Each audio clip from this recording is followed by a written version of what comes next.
C'est émouvant. Je pourrais dire que c'est une joie, une grâce que Dieu nous fait. C'est ça. Voilà, je remercie Cédric, son épouse, qui nous ont permis, bien sûr, de nous inviter de passer une journée à Saint-Fond. En remontant le temps, je vois que le Seigneur vous a béni. Il y a des visages nouveaux que je ne connais pas. Il y a des visages que je connais. Mais je vois que le Seigneur, dans sa grâce, voilà, parce que souvent, on regarde les difficultés. Mais parfois, on oublie ce que Dieu fait. Je me rends compte que Dieu, dans sa grâce, non seulement a béni le quartier, a béni les enfants d'en face. Je me rappelle des victoires, des délivrances, bien sûr aussi des difficultés. Je me rappelle un petit qui était tombé du balcon, qu'on a été voir la nuit. Je me rappelle une famille, dont je ne dirai pas le nom, où le monsieur venait me poser la question sur l'évangile. On l'a accompagné en allant, bien sûr, il est parti avec le Seigneur. Donc il y a vraiment des choses formidables qui se sont passées dans le quartier. Voilà, c'est ça.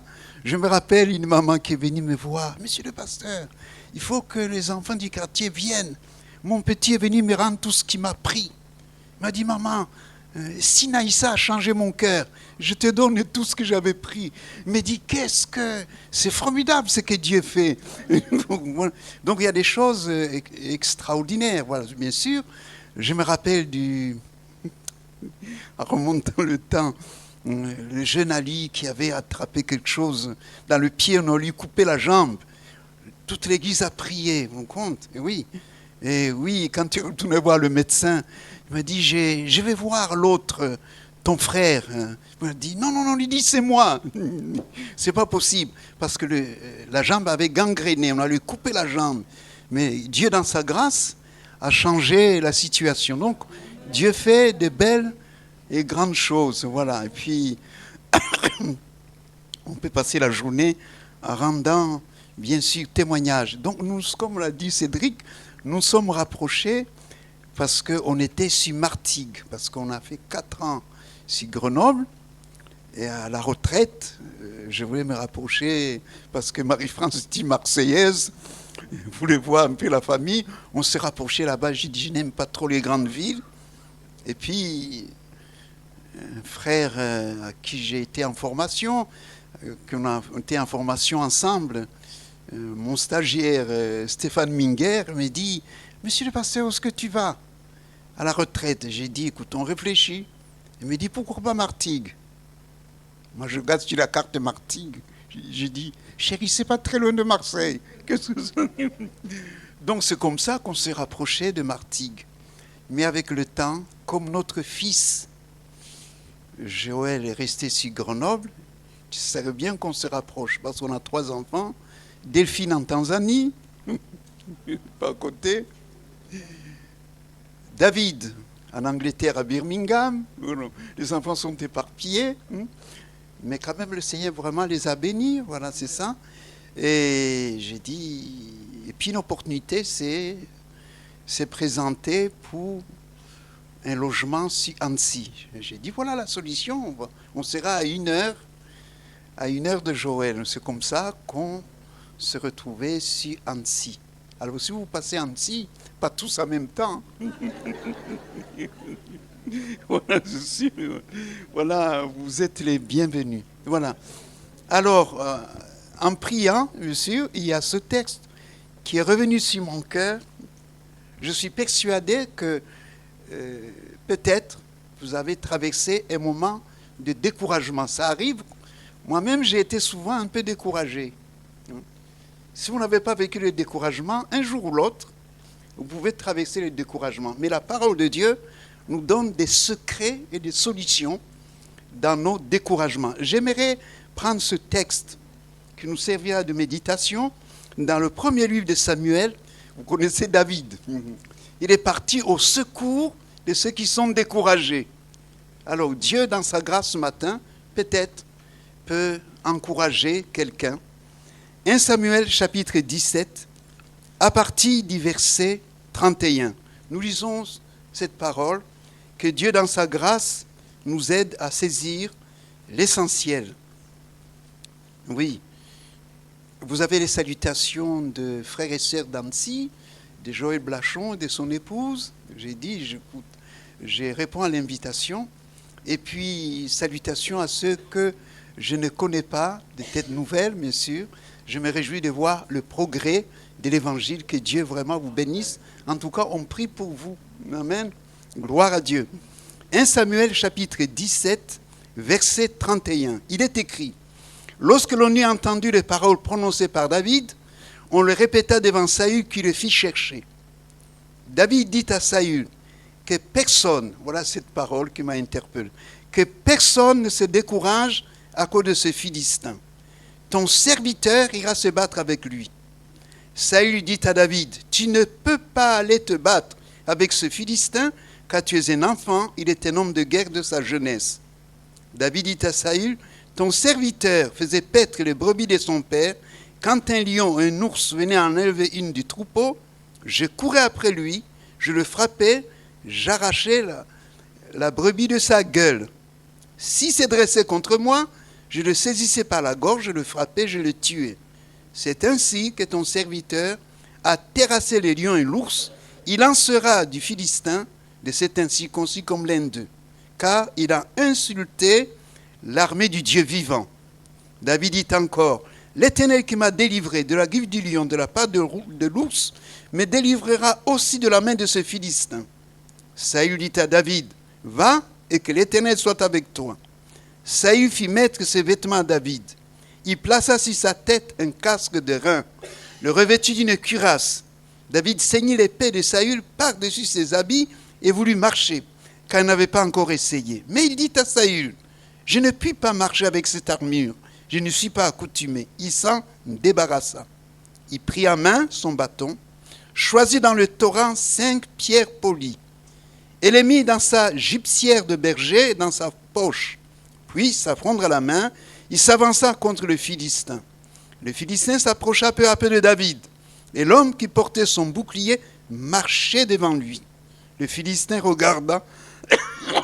Lorsqu'il aperçut David, il le méprisa, ne voyant en lui qu'un enfant blond d'une belle figure. Le Philistin dit à David: suis-je un chien pour que tu viennes à moi avec des bâtons? Puis l'avoir maudit par ses dieux, il ajouta: viens vers moi, je donnerai ta chair aux oiseaux du ciel, aux bêtes des champs. David dit au Philistin: tu marches contre moi avec l'épée, la lance, le javelot, et moi, je marche contre toi au nom de l'Éternel des armées, du Dieu de l'armée d'Israël que tu as insulté. Aujourd'hui, l'Éternel te livrera entre mes mains, je t'abattrai, je te couperai la tête. Aujourd'hui, je donnerai les cadavres du camp des Philistins aux oiseaux du ciel, aux animaux de la terre. Et toute la terre saura qu'Israël a un Dieu. Et toute cette multitude saura que ce n'est ni par l'épée, ni par la lance que l'Éternel sauve. La conclusion magnifique: car la victoire appartient à l'Éternel, il vous livre entre nos mains. J'aimerais ajouter 2 versets. Dans 2 Timothée chapitre 4, versets 7 et 8, il est écrit, c'est l'apôtre Paul qui a Timothée. Timothée signifie qui adore Dieu. Donc ce texte s'adresse aux adorateurs. Il est écrit, 2 Timothée 4, 7, j'ai combattu le bon combat. Je souligne le bon combat. J'ai achevé la course, j'ai gardé la foi. Désormais, la couronne de justice m'est réservée. Le Seigneur, le juste juge, me la donnera dans ce jour-là, et non seulement à moi, mais encore tous ceux qui auront aimé son avènement. Amen. Amen. Gloire à Dieu. Donc, Jésus est en route. Ami qui entend ce message, il est venu il y a 2000 ans. Par amour pour moi, pour toi. Peut-être ce matin, tu ne le connais pas, mais je me te dis qu'il te connaît. Tu n'es pas une créature par hasard. Dieu a voulu que tu existes. Et quand Dieu fait quelque chose, c'est pour un but. Il y a beaucoup de gens qui disent, oh écoutez, ça va pas. Non, nous ne sommes pas le produit du hasard. Eh oui, nous sommes le produit d'une volonté divine. Eh oui. J'aimerais attirer votre attention sur, je donne toujours un terme sur le message, j'ai écrit, la victoire est assurée en Jésus-Christ, la victoire est assurée en Jésus-Christ, combattons le bon combat en utilisant les armes de la lumière. Donc la victoire est assurée, même si nous sommes parfois défaits, nous perdons des batailles, mais la guerre est assurée. La victoire au bout est assurée si nous combattons le bon combat. En étudiant ce message, j'aimerais rappeler d'abord qui est David. C'est important. David, c'est le dernier petit-fils de la famille d'Isaïe. Il est oublié de son père, de ses frères, mais jamais de Dieu. Amen. C'est important. Peut-être que tu dis, je suis oublié. Personne ne pense à moi. C'est faux. Dieu ne t'oublie jamais. Eh oui. Lorsque Dieu envoie Samuel pour chercher le futur roi, son père présente tous ses fils. David est absent. Il garde le brebis. Je note dans 1 Samuel, chapitre 16, versets 5 à 13, c'est écrit, il répondit, oui, je viens pour offrir un sacrifice à l'Éternel. Sanctifiez-vous, venez avec moi au sacrifice. Il fit aussi sanctifier Isaïe et ses fils, les invita au sacrifice. Lorsqu'ils entrèrent, il se dit, en voyant Eliab, certainement loin de l'Éternel est ici devant lui. L'Éternel dit à Samuel, ne prends point garde à son apparence, à la hauteur de sa taille, car je l'ai rejeté. L'Éternel ne considère pas ce que l'homme considère, l'homme regarde à ce qui frappe les yeux. Mais l'Éternel regarde au cœur. Ce matin, Dieu regarde à mon cœur, il regarde à ton cœur. Isaïe appela Abinadab, le fit passer devant Samuel. Samuel dit, l'Éternel n'a pas non plus choisi celui-ci. Isaïe fit passer Shama. Samuel dit, l'Éternel n'a pas choisi celui-ci. Isaïe fit passer ses 7 fils devant Samuel. Samuel dit à Isaïe, l'Éternel n'a choisi aucun d'eux. Puis Samuel dit à Isaïe, ce sont ceux-là tous tes fils? Il répondit, il reste encore le plus jeune, mais il fait perdre le brebis. Alors, Samuel dit à Isaïe, envoie-le chercher, car nous ne nous placerons pas, qu'il ne soit venu ici. Isaïe envoya chercher, or il était blond, avec de beaux yeux et une belle figure. L'Éternel dit à Samuel, lève-toi, où est l'un qu'à celui. Samuel prit la corne d'huile, loignit au milieu de ses frères. L'esprit de l'Éternel saisit David à partir de ce jour et dans la suite. L'Esprit de Dieu a saisi David ce jour et dans la suite. Il n'a pas seulement visité un moment, c'est dans la suite. Frères et sœurs, Dieu dans sa grâce désire nous visiter tout au long de notre vie. Samuel se leva et s'en alla. J'aimerais attirer votre attention sur trois causes du découragement. D'abord, le découragement est lié à ce que nous voyons. Eh oui, on voit beaucoup de choses. Eh oui, je rappelle quand même que le peuple d'Israël a été défait parce qu'il voyait Goliath, le géant. Et dans nos vies, nous avons des géants. Une maladie, une épreuve, situation de famille compliquée, du travail difficile. Un bon jour, dans une assemblée, on se trouvait, un frère me dit, frère, c'est pas possible. Ça fait un moment que je travaille depuis 15 ans. Le patron ne m'a jamais augmenté, toujours le même salaire. Moi, je vais quitter l'entreprise. Alors je lui dis, est-ce que tu as prié au patron? Je dis, non, tu ne le connais pas. Il est pénible. J'ai dit, prie pour l'aimer un peu. Je veux accompagner. Alors je lui ai dit, il faut que tu pries pour lui, prie aussi pour l'entreprise.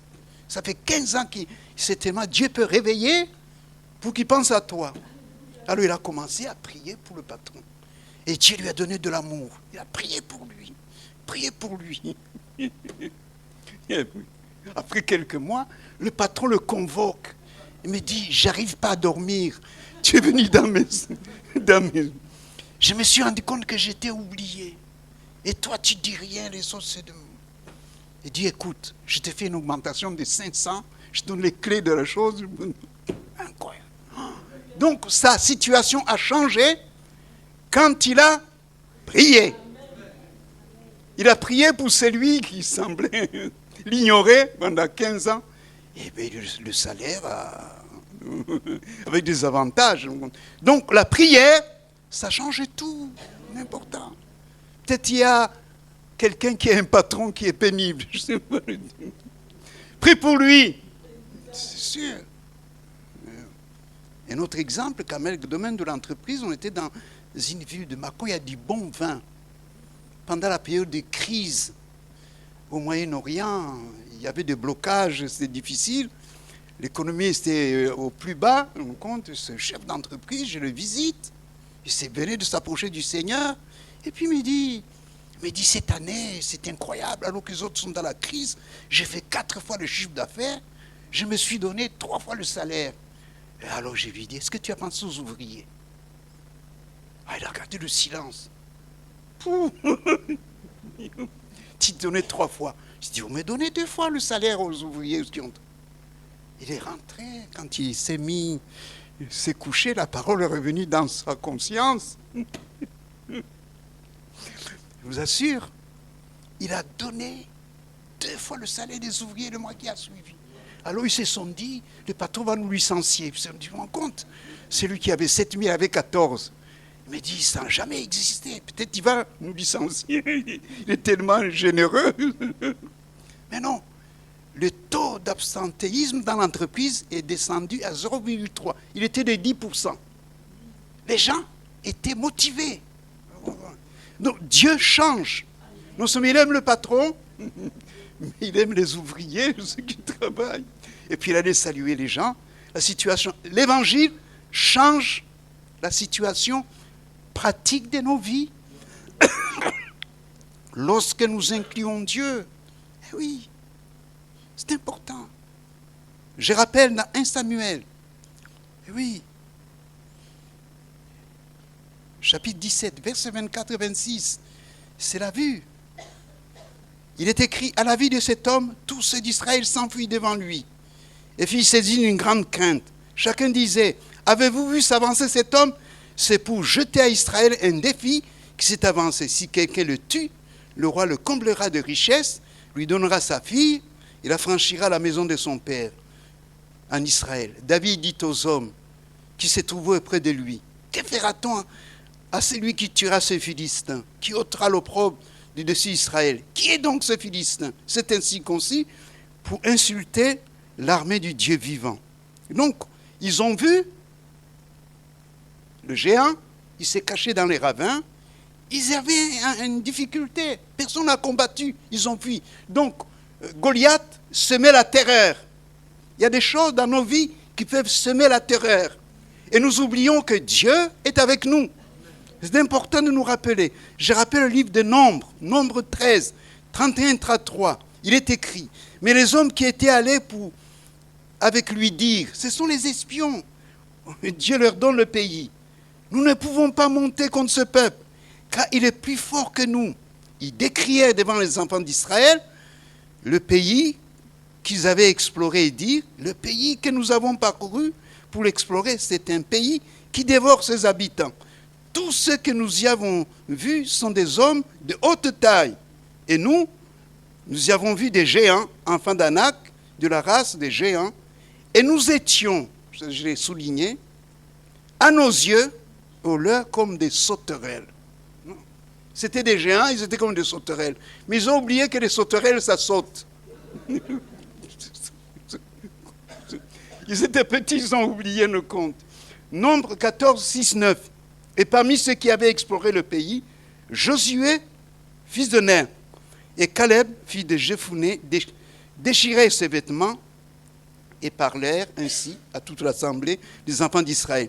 Les pays que nous avons parcourus pour l'explorer, c'est un pays très bon, excellent. Voilà la différence.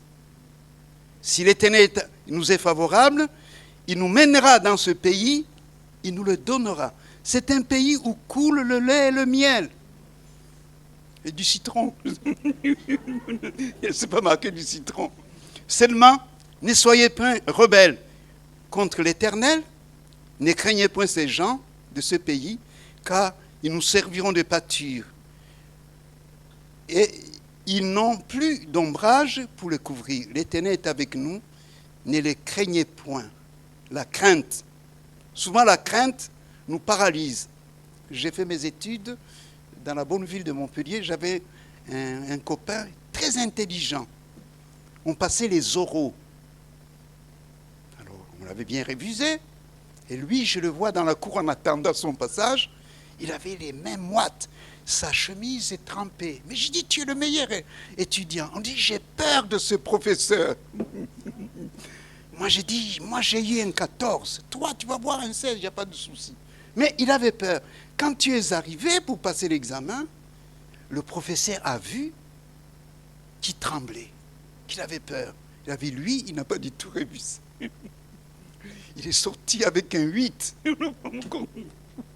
Donc, la peur bloque tout.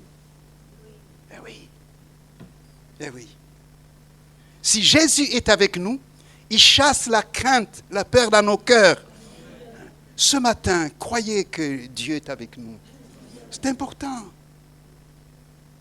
Eh oui, c'est important de le croire. Dans un roi, c'est important.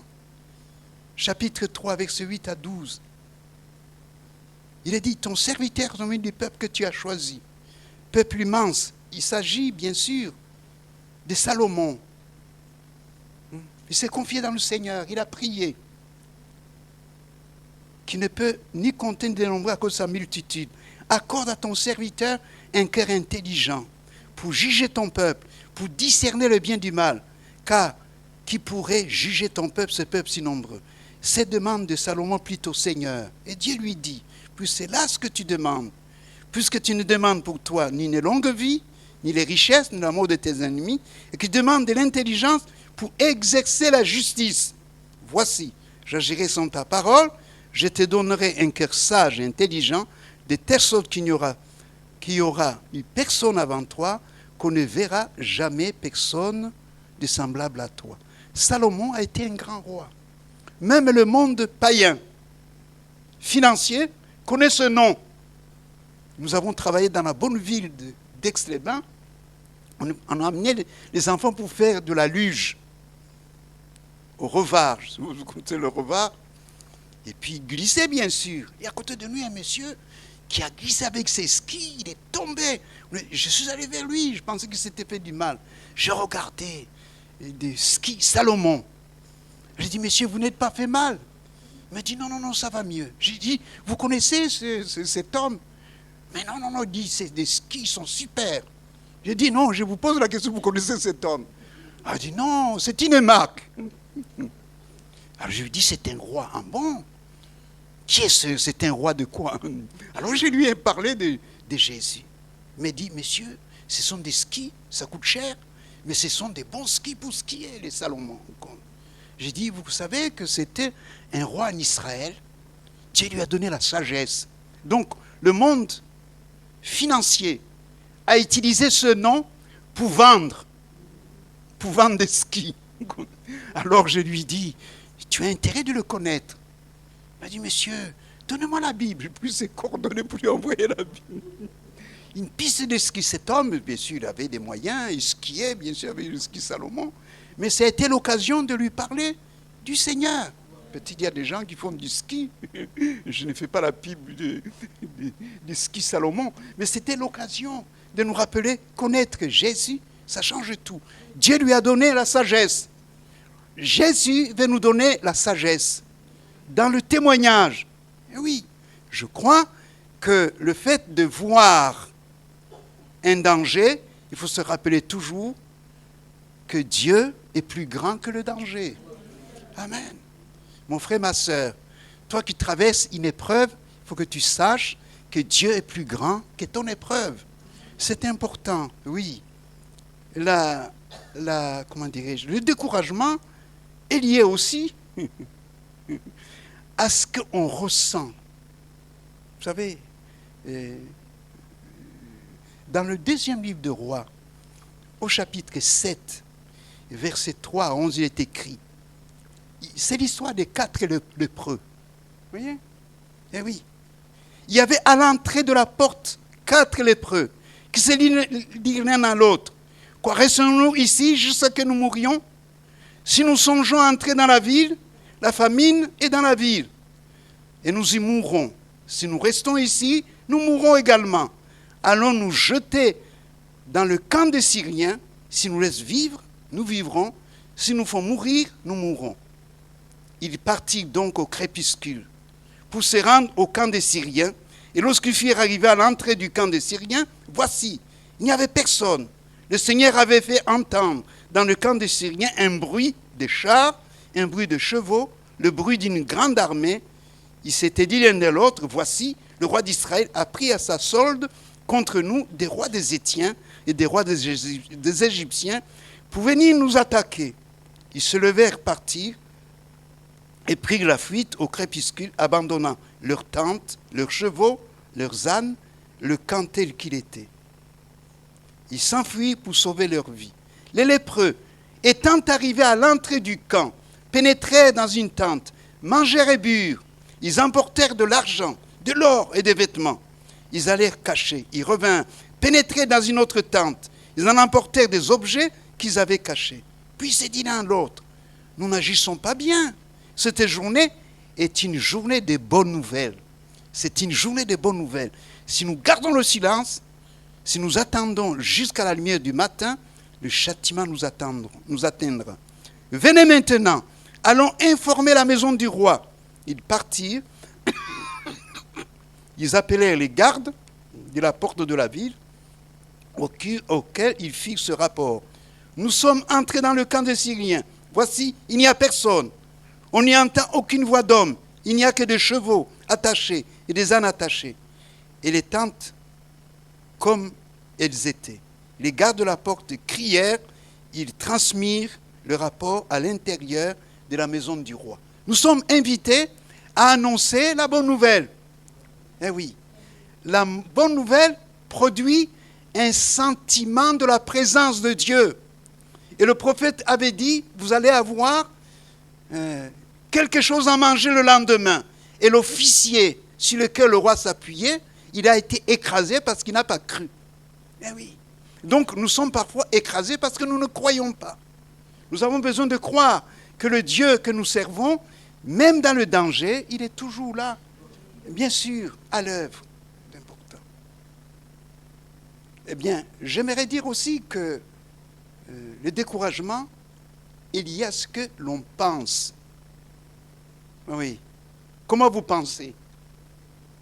Vous avez besoin, pour bien penser, il faut repasser dans nos cœurs les promesses de Dieu. C'est important. Parce que parfois nous pensons mal. Eh oui. Vous recevez une mauvaise nouvelle, c'est la catastrophe. Pense à ce que Dieu dit. Je pense à ce texte magnifique de Lamentation. Vous savez, Jérémie a eu des soucis dans ses pensées. À un certain moment, l'Esprit de Dieu l'a saisi. Je pense dans Lamentation, chapitre 3, ça me vient à l'esprit. Jérémie, Lamentation, chapitre 3, voici ce qui est écrit. À partir du verset 19. Quand je pense à ma détresse, à ma misère, à l'absinthe, au poison, quand mon âme s'en souvient, elle est abattue au-dedans de moi. Verset 21. Voici ce que je veux repasser à mon cœur. Qu'est-ce que nous repassons dans nos cœurs? ce qui me donnera de l'espérance. Les bontés de l'Éternel ne sont pas épuisées, ses compassions ne sont pas à leur terme, elles se renouvellent chaque matin. Oh, que ta fidélité est grande.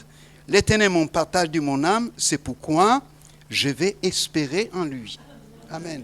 Passez dans nos cœurs les bontés de l'Éternel. Les bontés de Dieu se renouvellent chaque matin. Passez dans nos cœurs la fidélité de Dieu. Quand nous sommes infidèles, Dieu demeure fidèle. Mon frère, ma soeur, n'oublie jamais que le Dieu qui t'a appelé est fidèle. Et puis, le plus difficile, c'est d'attendre en silence. Ah oui. Habakkuk s'est tenu sur la tour pour attendre la réalisation de la promesse. Si la promesse tarde, il faut l'attendre. Elle va venir et ne mentira pas. C'est écrit dans la parole de Dieu. Amen. Voilà. J'aimerais prendre le premier point en rappelant l'erreur de Saül. Quand David dit que je vais me battre contre ce géant, la première des choses, il dit, tu es un enfant. Un enfant, lui, c'est un homme de guerre de sa jeunesse. Il a oublié d'ajouter quelque chose. C'est que David, c'était un enfant de Dieu. Ça fait toute la différence.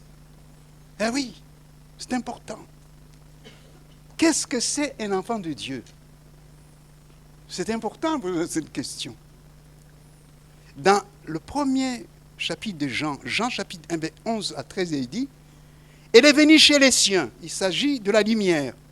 « Et les siens ne l'ont point reçu. » Verset 12. « Mais à tous ceux qui ont reçu, à tous ceux qui croient en son nom, il a donné le pouvoir. » Eh oui.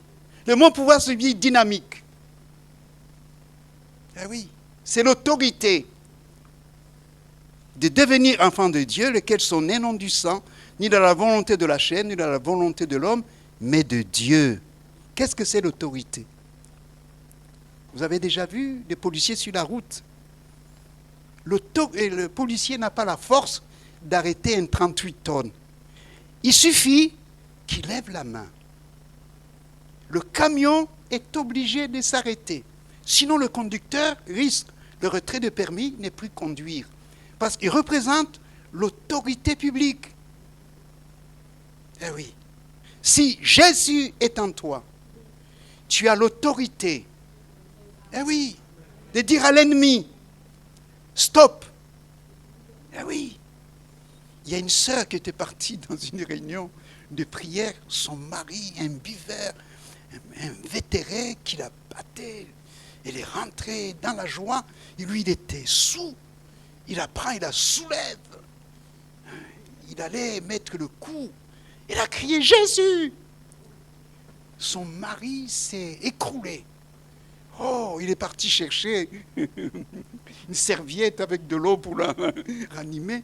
Et puis quand il est revenu à lui, il a dit « Qui est ce géant qui était derrière toi ?» Elle a invoqué le nom de Jésus. Elle est venue dire réunion de prière. Parce que dans son cœur, elle a crié à lui. Le cri de la foi. Le dimanche, est venu à l'église. Cet homme, il entretient avec le pasteur, il s'est converti. Le compte. L'autorité. Eh oui. Dieu nous a donné l'autorité de marcher sur les serpents, sur les scorpions, sur toute la puissance de l'ennemi. Le Saint-Esprit ajoute, et rien ne pourra vous nuire. Donc, Saül s'est trompé sur David. David, c'était un enfant de Dieu. Si tu es un enfant de Dieu, qu'est-ce que c'est un enfant de Dieu? C'est quelqu'un qui n'est pas parfait, mais qui a donné son cœur à Dieu, à qui Dieu a changé la vie. Eh oui. À tous ceux qui l'ont reçu, à son nom, il a donné le pouvoir. Si tu es en Christ, tu es une nouvelle création. Alors porte l'habit. Veille sur ton habit. Viens dans la présence de Dieu pour demander pardon, dans la repentance, pour que ton habit soit gardé blanc, flamboyant. Eh oui, parce que Dieu veille sur toi. Eh oui, c'est important. Oui. Il s'est trompé. Il est dit dans le livre des Proverbes, Proverbes chapitre 3, versets 5 et 6, « Confie-toi à l'Éternel de tout ton cœur, ne t'appuie pas sur ta sagesse, reconnais-le dans toutes tes voies, il aplanira tes sentiers. » C'est important de le reconnaître. Un jour, t'es en train de prier, bien sûr. Et puis j'allais me lever pour partir. Dans mon cœur, je me dis, c'est pas suffisant. C'est pas suffisant. Je me suis remis, bien sûr, on a prié. J'ai prié. J'allais faire des visites, bien sûr. Plus loin, on a un programme assez chargé.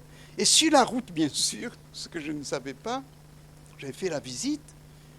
Le Seigneur me dit, ne prends pas cette route, prends l'autre. Cette autre route allongée de 20 km. J'ai dit, non, Seigneur, ça va faire trop long. L'autre, il est plus court. Mais comme ça insistait, j'ai accepté. Le soir, quand je suis rentré, cette route que j'allais prendre, c'est une route qui descendait, ça allait plus vite, bien sûr, mais il y avait un camion qui laisser de l'huile. Il y avait des calembourages, des camions qui se sont télescopés, des voitures. Les informations sont passées. Je vous assure devant le Seigneur, j'ai béni le Seigneur de m'avoir gardé. Parce que même s'il y avait des bons pneus, à cause de l'huile, eh bien, les camions se sont rentrés dedans. Beaucoup d'accidents. Donc Dieu, parfois, quand il nous parle, c'est pour nous protéger. Il faut prendre la bonne direction. C'est important, oui. Les promesses de Dieu sont certaines. C'est important. Dans Luc chapitre 10, versets 18 à 20, Jésus leur dit, « Je voyais Satan tomber du ciel comme un éclair. Voici, je vous ai donné le pouvoir de marcher sur les serpents et les scorpions, aussi toute la puissance de l'ennemi, et rien ne pourra vous nuire. » Verset 20, il dit, « Cependant, ne vous réjouissez pas de ce que les esprits vous sont soumis, mais réjouissez-vous de ce que vos noms sont écrits dans les cieux. » Est-ce que ton nom est inscrit dans les cieux? C'est important. Voilà. Quand il y a une naissance, normalement en France, vous êtes obligé, selon la loi, de faire une déclaration. Eh oui. Eh bien, quand on vient à Dieu, amen, Dieu écrit votre nom dans la mairie du ciel. Amen, gloire à Dieu. Donc vous êtes connus dans le ciel. C'est important, oui. Deuxième point, je rappelle que David a vaincu le lion et l'ours. Le lion, c'est l'image de l'adversaire de notre âme. Ah oui, c'est important. Oui, c'est le tentateur. C'est l'adversaire de Dieu. Eh bien, tu as besoin de te rappeler que c'est aussi ton ennemi. Dans la prière, la Bible nous dit que même Jésus, pour le vaincre, il a utilisé la parole. Eh oui. Le diable a tenté Jésus. Il n'a pas dit « je pense que », il a dit « il est écrit ». Eh oui. On a besoin de lire la parole de Dieu. C'est pourquoi on encourage le peuple de lire la parole de Dieu. Pour être fort face au piège de l'ennemi. L'Écriture nous dit, dans Matthieu 7, 7, 8, « Demandez, l'on vous donnera. Cherchez, vous trouverez. Frappez, l'on vous ouvrira. Car quiconque demande reçoit. Celui qui cherche et trouve. » Il faut vraiment garder la communion avec le Seigneur, la relation, dialoguer avec Dieu. La Bible nous dit que Élie, c'était un homme de la même nature que nous. Et savez-vous que Élie, il est tombé dans la déprime. Peut-être ça peut arriver qu'on tombe dans la dépression. Eh oui. Ne faites pas comme cette sœur. Un jour, elle va visiter sa collègue et puis lui dit, toi, tu es déprimé, il te manque la foi. Ah ouais, compte. La pauvre, elle était malade. Et oui. Et puis dans son cœur, elle s'est dit, si le pasteur vient me voir, s'il me dit quelque chose, je quitte l'église. Moi, j'arrive toujours doucement, avant d'entrer dans cette chambre d'hôpital. Le Seigneur me dit, tu ne dis rien. Je me suis mis assis à côté, 20 minutes. Quand je voulais ouvrir la bouche, parce que le pasteur, on aime toujours parler, hein. Tu ne dis rien. J'ai pris sa main, j'ai prié dans mon cœur. Elle pleurait, elle pleurait, elle pleurait. 20 minutes, je me suis levé, je suis parti. Mais le lendemain matin, il m'a appelé. Monsieur le pasteur, merci pour le bien que tu m'as fait. Une visite en silence. Mais Dieu lui avait parlé. Même comme Dieu est rempli d'humour. L'année qui a suivi, c'est l'autre qui est tombé malade. L'autre sœur venait la visiter. Ah oui. Il ne lui a pas dit, il te manque la foi. Il a prié pour elle. C'est la malade qui lui a demandé pardon. Eh oui. Et se sont réconciliés et Dieu a guéri. Donc parfois il faut faire attention dans les visites. Quand tu réponds à quelqu'un qui souffre, eh oui, nous sommes fragiles. Je rappelle qu'Élie est tombé dans la déprime. L'ange, quand il est arrivé, lui a dit, écoute, tu es un mauvais chrétien. Comment? Tu as fait descendre le feu du ciel et tu tombes en déprime. Non, non. Il lui a donné un gâteau chauffé. Un barbecue dans le désert, on le connaît. Il a mangé, il s'est rendormi, il n'a pas grondé, puis il a donné encore. Mais la nourriture qu'il a mangée lui a fait marcher 40 jours et 40 nuits. C'était une nourriture spéciale, plus que bio.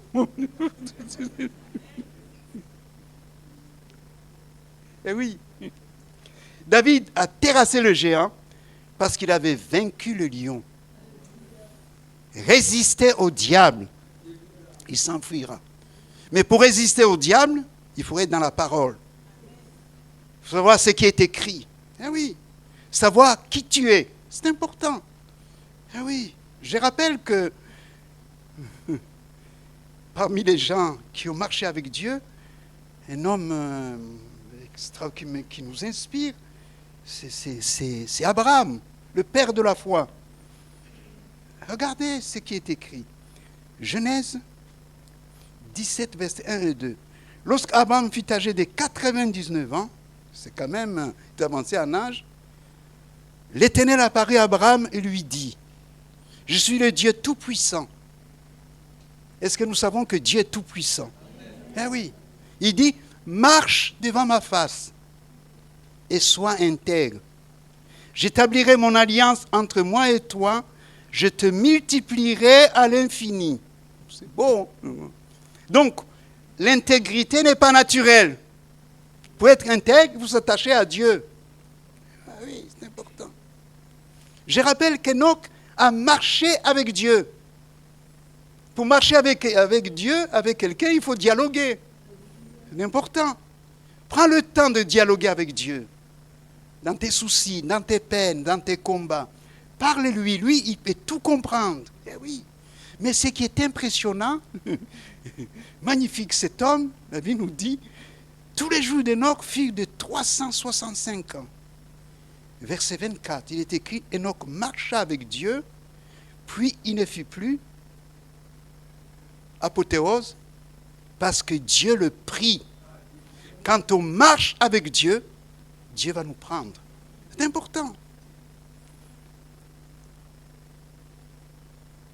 La Bible nous dit, dans Romains 13, 12-14, la nuit est avancée, les jours approchent, dépouillons-nous donc des œuvres des ténèbres et revêtons les armes de la lumière. Marchons honnêtement comme en plein jour, loin des excès, des livrogneries, de la luxure, de l'impudicité, des querelles, des jalousies. Mais revêtez-vous du Seigneur Jésus-Christ, n'ayez un point soin de la chair pour en satisfaire les convoitises. Nous sommes des gens fragiles, Dieu le sait.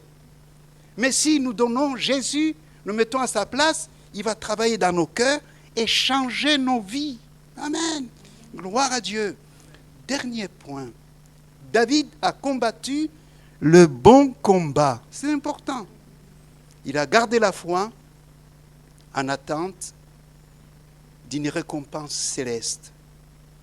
Le combat. Je rappelle quand même quelques combats encourageants qui peuvent nous inspirer.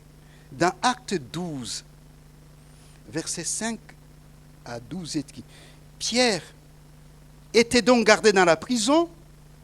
L'Église, je l'ai souligné, ne cessait d'adresser pour lui des prières à Dieu.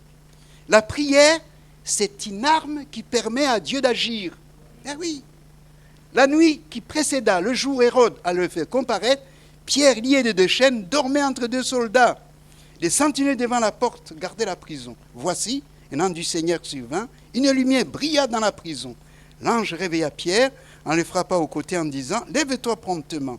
Les chaînes tombèrent de ses mains et l'ange lui dit « Mets ta ceinture et tes sandales ». Il fit ainsi et l'ange lui dit encore « Enveloppe-toi de ton manteau et suis-moi ». Pierre sortit et le suivit. Ne sachant pas que ce qui se faisait par l'ange était réel, s'imagina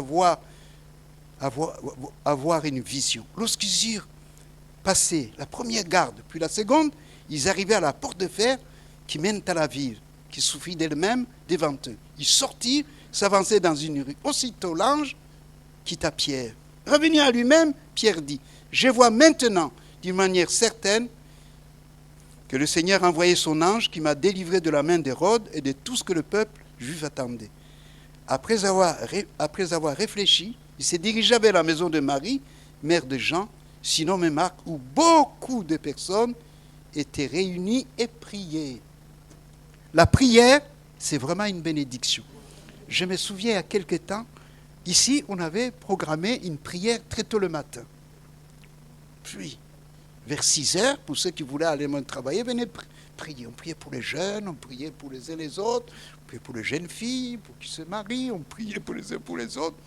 Et puis, la dame d'à côté vient frapper à la porte après la prière. Elle dit, monsieur le pasteur, j'ai un parent qui va être enterré. Je ne veux pas qu'il soit enterré comme un chien. Combien ça me coûte les obsèques? Je dis, madame, c'est gratuit. Je vous accompagne, c'est gratuit. Elle va dire à son mari, c'était en face. Il m'a dit, oh, ce sont des protestants. Ça coûte cher. Tu as mal compris. Elle revient le lendemain. Je dis, madame, je vous dis que c'est gratuit. Mais oui, mais c'est loin, c'est à 25 km et 30. Oui, je vous accompagne, il n'y a pas de souci. On annoncera l'évangile et on dira l'espérance. Eh bien, on va consoler les gens par la parole de Dieu. Oh, merci, monsieur. Mais mon mari ne veut pas croire, il pense que ça coûte quand même quelque chose. Je dis, c'est gratuit. 3 fois, elle est revenue. Et puis, va dire à votre mari qui vient me voir, je vous garantis, je vous signe un papier que c'est gratuit. On avait les obsèques, il faisait froid, hein, dans un petit village là-bas, mais j'avais pris soin de prendre des évangiles. Il y avait une 15aine d'évangiles que j'étais avec moi. Je ne savais pas qu'il y avait un agent de la mairie de ce petit village. J'ai dit l'essentiel, j'ai pris le psaume 23, ne pas laisser les gens dans le froid. Et après, l'agent de la mairie, c'était le premier adjoint, il vient me dit, monsieur le pasteur, pourquoi le curé ne dit pas ces choses? Je dis, c'est parce qu'il ne connaît pas Jésus.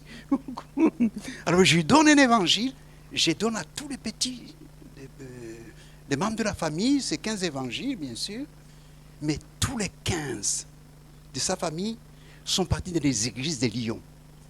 Donc, cette dame est venue, s'est convertie, s'est rapprochée. Donc, l'église en prière est vraiment une bénédiction pour les autres. C'est important. Je rappelle aussi, bien sûr, la délivrance du peuple de Dieu par Esther. Oui, Esther était bien lotie. Elle était reine. Aman, bien sûr, voulait la mort des Juifs. Je note Esther 4, à partir du verset 13. Il est écrit, Mardochée fit répondre à Esther, ne t'imagine pas que tu échapperas seul d'entre tous les Juifs, parce que tu es dans la maison du roi. Car si tu te tais maintenant, le secours, la délivrance surgiront d'autre part pour les Juifs. Et toi et la maison de ton père vous périrez. Qui sait, ce n'est pour un temps comme celui-ci que tu es parvenu à la royauté. Et c'est envoyé dire à Mardochée, va, rassemble tous les Juifs qui se trouvent à Suse et jeûnez pour moi, sans manger ni boire pendant 3 jours, ni la nuit ni le jour, moi aussi, je jeûnerai de même avec mes servantes, puis je rentrerai chez le roi, malgré la loi, si je dois périr, je périrai. Mardochée s'en alla, fit tout ce que Esther lui avait ordonné. Donc, Esther est allée voir le roi sans être invitée. À cette époque, c'était dangereux. Mais comme c'était tenu dans la présence de Dieu, elle est allée. Elle a trouvé grâce. Et le peuple a eu la vie sauve. Dieu a décalé les choses. Je suis persuadé que le jeûne, dans la foi, dans la prière, change la donne dans des situations difficiles. Et oui, je note Esther 5, 1, 2. Le troisième jour, Esther mit ses habits royaux, se présentant dans la cour intérieure de la maison du roi, devant la maison du roi. Le roi était assis sur son trône royal, dans la maison royale, face à l'entrée de la maison. Lorsque le roi vit la reine Esther debout dans la cour, elle trouva grâce à ses yeux. Et le roi tendit le sceptre d'or qu'il tenait à la main. Esther s'approcha et toucha le bout du sceptre. Eh oui. Donc Dieu a changé la situation. Peut-être que ta situation est compliquée. Tu n'arrives pas à t'en sortir. Mais Dieu, dans sa grâce, permet peut-être que dans cette situation, tu le cherches davantage. Il est capable d'apporter une réponse. Je rappellerai aussi la situation de Daniel. Daniel, quand même, c'est un homme qui m'a impressionné dans son attitude spirituelle. Daniel 6, versets 10 à 11.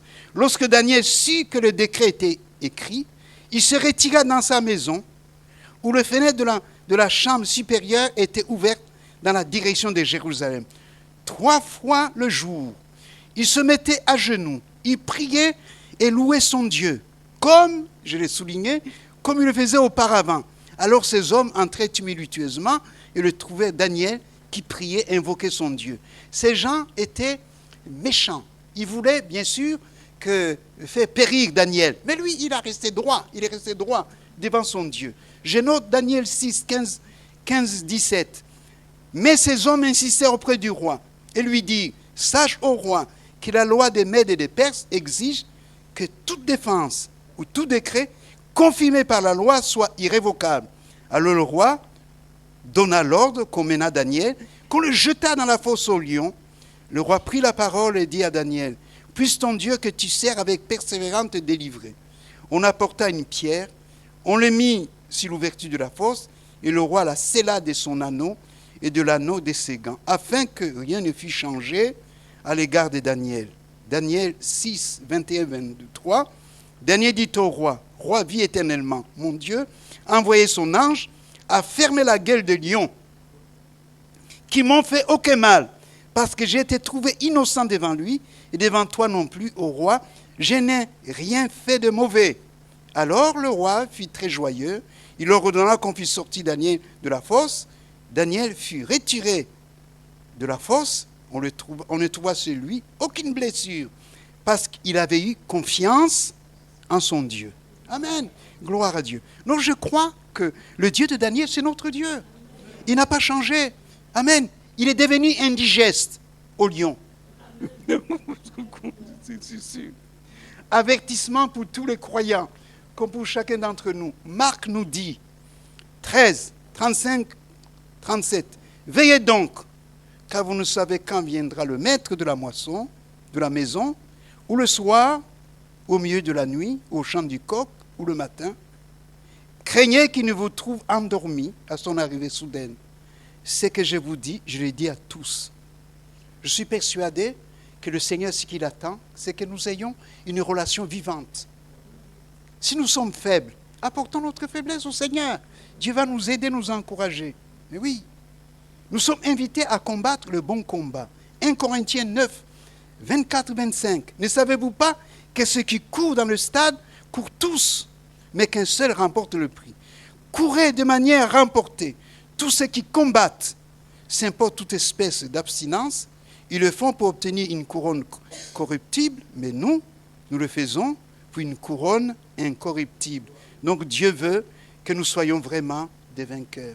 Alors ce matin, dans l'épreuve que nous traversons, que tu traverses, que nous pouvons traverser, je suis persuadé que Dieu veut que nous puissions garder courage. Pour garder courage, C'est important, je suis persuadé, c'est important de se rappeler ce que nous venons de partager. Au-delà de ce que tu peux voir, il faut que tu vois comme Dieu voit. Et pour voir ce que comme Dieu voit, il faut voir au travers de la parole de Dieu. Amen. Dans ce que tu ressens, il faut croire à la bonne nouvelle. Amen. Dans le drame que tu traverses, Dieu ce matin, il est capable d'intervenir dans ton besoin. Il n'a pas changé. Il a secouru, bien sûr, David. Il a secouru tant d'hommes et de femmes dans le moment difficile. Pourquoi ne pas-t-il le faire ce matin? J'aimerais, avant de clôturer ces moments, bien sûr, prier pour toi. Je fais une courte prière. J'aimerais vraiment que ceux qui sont dans la souffrance croient que Jésus est au milieu de nous. Je n'ai aucun pouvoir, mais je suis persuadé que c'est lui qui nous a sauvés au milieu de nous. Non pas parce que je suis meilleur, pas du tout, mais parce que lorsque nous croyons à sa présence, il est capable de mouvoir son bras. J'aimerais inviter ceux qui sont fatigués, ceux qui sont découragés, ceux qui sont malades, se lever à leur place et je vais faire une simple prière. Vous levez à votre place et nous allons invoquer le nom du Seigneur. Gloire à Dieu. C'est personnel. Gloire à Dieu. Croyez-le. Amen.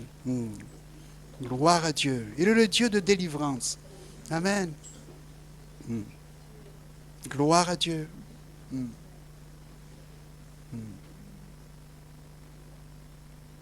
Seigneur, ce matin, je vais prendre conscience que sans toi, nous ne pouvons absolument rien faire. Merci d'avoir soutenu David dans ses combats. Mais nous parlons du Dieu de David. Nous parlons de Jésus-Christ, notre Sauveur, celui qui a tout pouvoir dans le ciel et sur la terre. J'invoque ton nom si c'est bien-aimé. Seigneur, qui traverse une épreuve, une difficulté, pour que tu te glorifies. Tu as fait tant et tant de belles choses. Mais nous croyons, Seigneur, à cette promesse qui nous dit que tu es le même, hier, aujourd'hui et éternellement. Pose ta main, Seigneur, sur ces bien-aimés, afin qu'ils puissent dire que Dieu, que tu es vivant, que tu es tout-puissant, que tu ne changes pas. Visite leur famille, glorifie ton nom. Bénis ceux à distance qui se trouvent en souffrance en ce moment. Demandons vraiment ta visitation. Bénis ce quartier des Saints-Fonds Vénitieux. Agis puissamment. Seigneur, que ton évangile pénètre, Seigneur, les foyers, les familles, et que toute la gloire te revienne, notre Dieu, au nom de Jésus. Nous disons tous Amen. Que Dieu vous bénisse. Merci. Je laisse la place à nos frères.